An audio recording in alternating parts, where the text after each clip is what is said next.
সংগ্রামী সাথী ও বন্ধুগণ, আমরা সকলেই দেখেছি 5ই আগস্ট স্বৈরাচার হাসিনা এদেশ থেকে পলায়ন করেছে। তিনি দেশের মানুষের উপর এতটাই জুলুম করেছেন, এদেশের মানুষের কলিজায় এতটাই আঘাত দিয়েছেন যে এদেশের মাটি পর্যন্ত তাকে হেঁটে যাওয়ার জায়গা দেয় নাই। তিনি হেলিকপ্টারে পলায়ন করতে বাধ্য হয়েছে। কথা বলেন ঠিক কিনা? স্বৈরাচার হাসিনা এদেশ থেকে পলায়ন করেছে, কিন্তু তার দোসররা এদেশের উপর একের পর এক জুলুম নির্যাতন করতেই আছে। কথা বলেন ঠিক কিনা?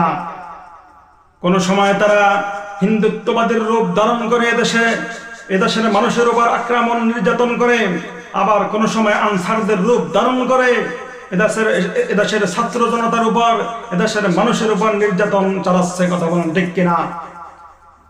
আমরা কি দেখলাম? ইন্টারনেট ফেসবুকে দেখলাম আনসাররা সচিবালয় ঘেরাও করেছেন, ছাত্রদের উপর হামলা করেছেন। এদেশের সকল জনতা, সকল মানুষ যখন বন্যার্তদের পাশে, বন্যার্তদের সাহায্যে এগিয়ে, তখন আনসাররা ফাঁকা মাঠে গোল দেওয়ার জন্য তারা সচিবালয় ঘেরাও করেছেন। আবার কিছুদিন আগে আমরা দেখলাম হিন্দুদের বিশাল একটি বড় জামাত তারা রাজপথে নেমে সমাবেশ করেছেন, এর বিরুদ্ধে, এদেশের মানুষের বিরুদ্ধে সমাবেশ করতেছেন।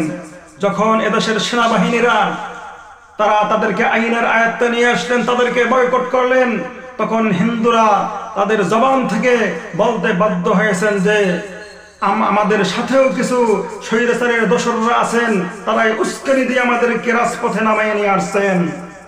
এভাবে যদি একের পর এক জুলুম নির্যাতন বাংলাদেশের উপর হতেই থাকে, তাহলে স্বৈরাচার হাসিনার অনুসারীদেরকে আমি বলে দিতে চাই, তোমাদের নেত্রী, তোমাদের নেতারা কিভাবে পলায়ন করতেছে।